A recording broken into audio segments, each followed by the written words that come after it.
welcome to Cheap Joe's Art Stuff. My name is Julie and I'm here to impart some knowledge to you today via a 2-minute art tip. And today's tip is about a new line of special Schmincke watercolor that you may not have heard of. This is called Schmincke's Super Granulating Watercolors. Now you may be familiar with granulating watercolor. If you're not, brief synopsis. Basically, granulating colors are ones that the pigment is such that even if you grind it down, you still have a small amount of particulate always kind of in there. And because you have that kind of particulate in the, because of the pigment, the watercolor behavior is distinctly different. The way it mixes, the way it behaves, with the way it interacts with other colors and stuff like that. These super granulating colors are one that have those characteristics in spades, like they just do grand things. Now, for those that are less experienced with watercolors, these will probably not be your favorite unless you're really willing to dig in and experiment and let some happy accidents happen, because these kind of do their own thing. One of the characteristics of granulating colors is that because they have such heavy pigment particles in them, they tend to settle into the paper. They also, the lighter pigments in some of the other colors that they have, because there's a variation, they're not all exactly the same, they settle together due to attraction. So they kind of move together, and then you have these dark and light points. And sometimes granulating colors tend to look a little bit light on the surface because of the way that you have undulations and changes in the color as it's applied to the paper. Granulating colors generally do better on rougher textures like cold press and rough and stuff like that, because it only exaggerates the beauty of what's happening with the granulation. They don't tend to do so great on like finished papers that have like a treated surface or like a hot press that are very smooth, because the granules just kind of go a little bit nuts and kind of wander all over the place.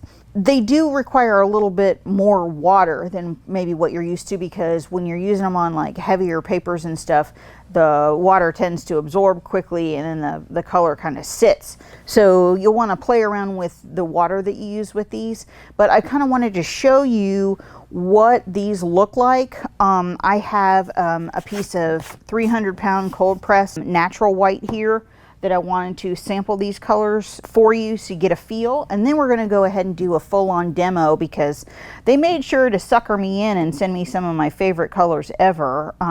So we have Turquoise Glacier is one of them. Deep Sea Blue is this other one. And then Deep Sea Green is right here. So I'm going to show you a little bit of what these look like so you can get kind of a feel. There are 22 colors in this super granulating line, not just these. I have an extra little fuzz on here, but I wanted to show you how pretty these are and how dynamic they are in terms of their look and feel. And we are gonna play with a full-on demo after this with some other watercolor, so you can kind of see how they play with their neighbors. But you can see that you can get really beautiful color range with these. So that one was the Glacier Turquoise, or the Turquoise Glacier. This is the Deep Sea Blue. These are very intense colors. They're a little heavy out of the tube, but they are gorgeous. You can see here the power you get out just out of a little brush full. And then here is our Deep Sea Green, which I have a feeling this is going to be one of my faves. Look how pretty that is. Ooh. And yes, I'm smushing them right up against their neighbor, so shoot me. I just want you to see how pretty and luscious these are. You can already see some of the granulating effects taking place here, where the pigments are settling into the grain of the paper here. You can really see it in these kind of like medium tone areas, and also like in these really deep color areas. We'll punch up this. Really gorgeous color, rich, this unique textural quality that comes from the granulation and stuff like that. So I have got Now we've got those Schmincke granulating colors here. We have a set of Fine-Tec, and then I've got my own watercolors here that are a whole variety of things, mostly American Journey, but not exclusively. There's some Dan Smith and some other stuff in there. And then I've got some watercolor colored pencils here. These are Albrecht Durer by Faber-Castell. So I was gonna play around a little bit with this. This is a Princeton Neptune. If you've been watching, you have seen me doodle around with this brush and lay some water and color in. And what I'm going to do is I'm just going to haphazardly fling some water on the surface with kind of no regard to where it goes, really, because what I'm hoping to do with this is have this dry brush, wet brush, dry brush, wet brush kind of interaction with the colors and stuff, and just have it go in and out of how these colors play together. So we're going to just kind of lay some stuff down. As you can see, the color behaves a little differently as it moves in and out of these dry surfaces and the wet areas too. So as you can see, you get a tighter line on the dry surface and a much looser shape that comes from moving through the wet areas. And we're just kind of letting that stuff happen. This is on a Kilimanjaro 300-pound natural white, so not a bright white like I would normally use, but I just thought it might be an interesting little flavor change for today. And so we have now incorporated all three of these new Schmincke granulating colors, the super granulating colors, into this space that we've allotted already. And so you can see how they kind of interact on the surface when they're wet and when they're dry brush, and how kind of unique and beautiful they really are. Okay, we got some cool stuff happening, like the way the color's settling out here. There's a good bit of texture in here. You've got some interesting textural stuff happening right here that I definitely want to keep because I love that. But we're going to come back in and bring some other colors in here. This one's Kyanite Genuine from Dan Smith. I love this color because it's smoky, but it's metallic, and it's purple and blue and gray all at the same time. It's just so pretty. Its pigment base is actually a ground semi-precious stone. You will notice that it takes just a little bit longer to activate it than some other colors. It takes a little bit of massaging to make that thing kind of come alive, but boy, man, when it does, it's worth it. You can kind of tell here that there's areas of the paper that are still wet, and there's areas that are dry, you know, so therefore the paint's going to move and behave differently. And then we're gonna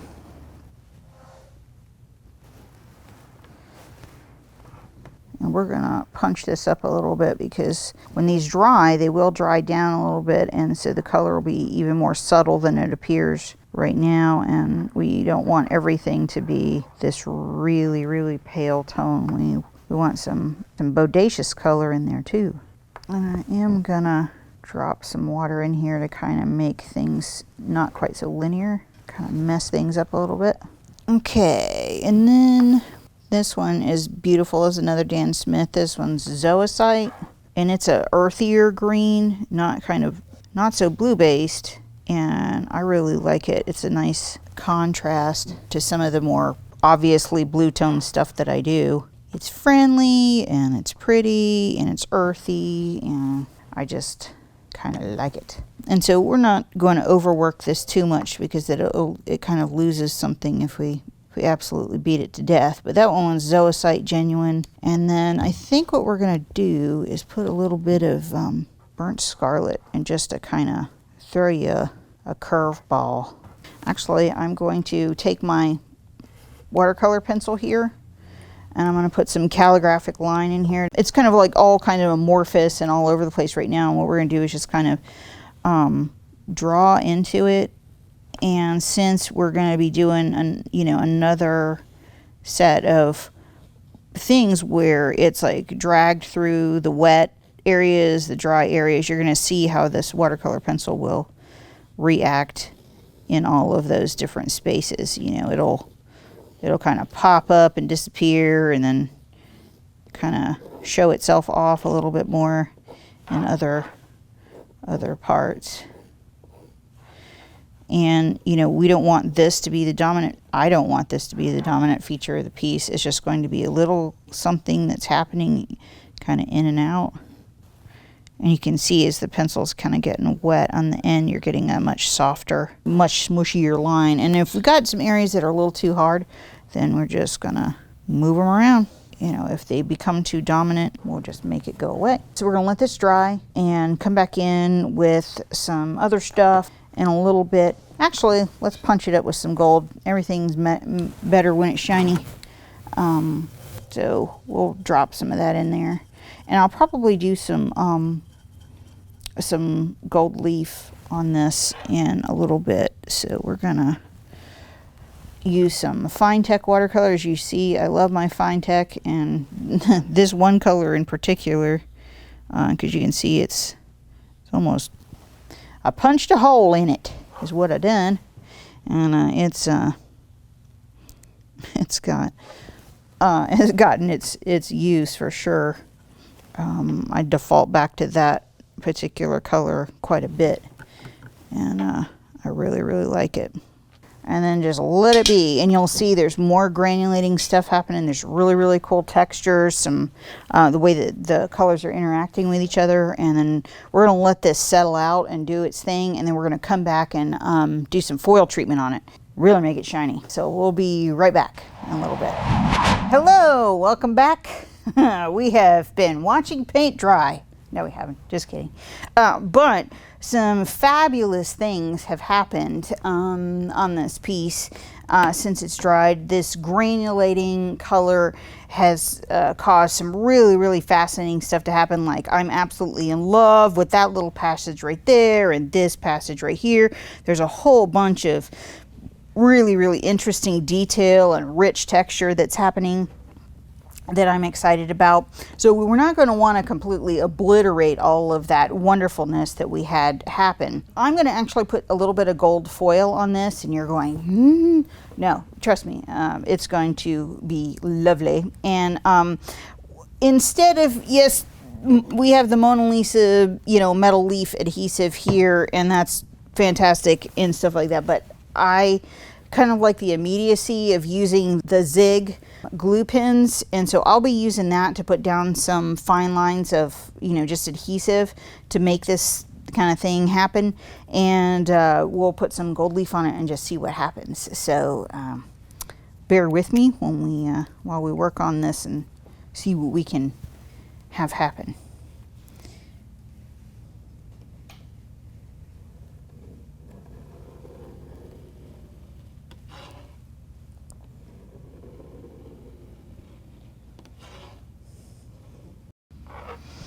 And before I lose my place, we'll put down some leaf. And don't have a heart attack. It's not real gold, folks, so it's not like I dipped into Fort Knox to make this happen.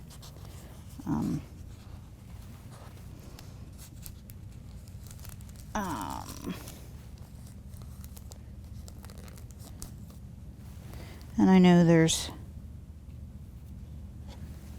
better ways to make this happen. We're gonna, it's very staticky in here today, so this is proving to be a little bit tricky.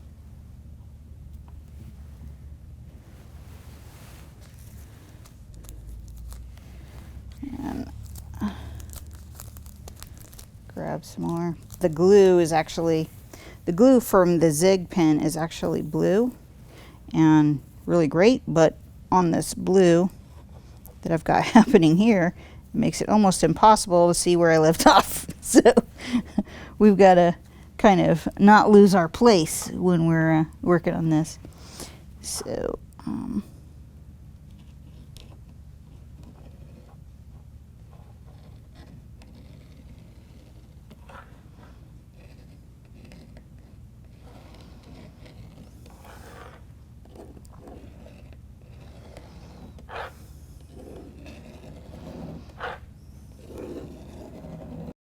See, you only thought that watching glue dry was dull.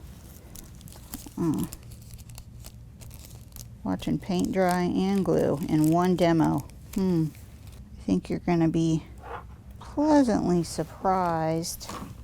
This will take another 45 minutes to an hour to completely dry, but we don't have that, which is why I'm using the Zig pen. The Mona Lisa does take about 30 minutes to cure, and then before you can put the leaf on, and then another hour or so before it dries. Give that just a couple minutes to settle in, and then we'll dust her off and show you what we got. Hey, so we've given this just a couple minutes to dry, and we're gonna see what we got underneath here and hope for the best. So bear with me and keep our fingers crossed. Now granted, I'm not using my very best brush, but I'm using a really, really nice Da Vinci because it's nice and soft and does cool stuff. So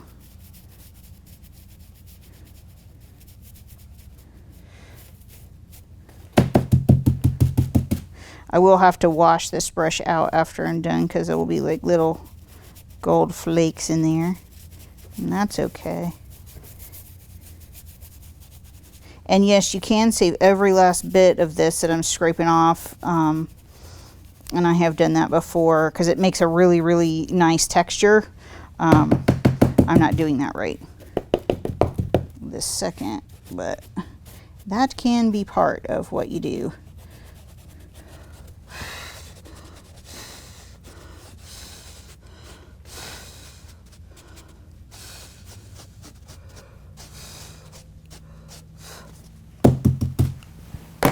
So, turned out kind of cool. We started out with some Schmincke granulating watercolor, added in some other of my faves, a little bit of watercolor pencil, and now a little bit of gold foil. So you can see all of those different processes, but I think we turned out with something kind of yummy and welcoming, and hope you learned a little something, and we hope that you enjoy. Thanks for watching.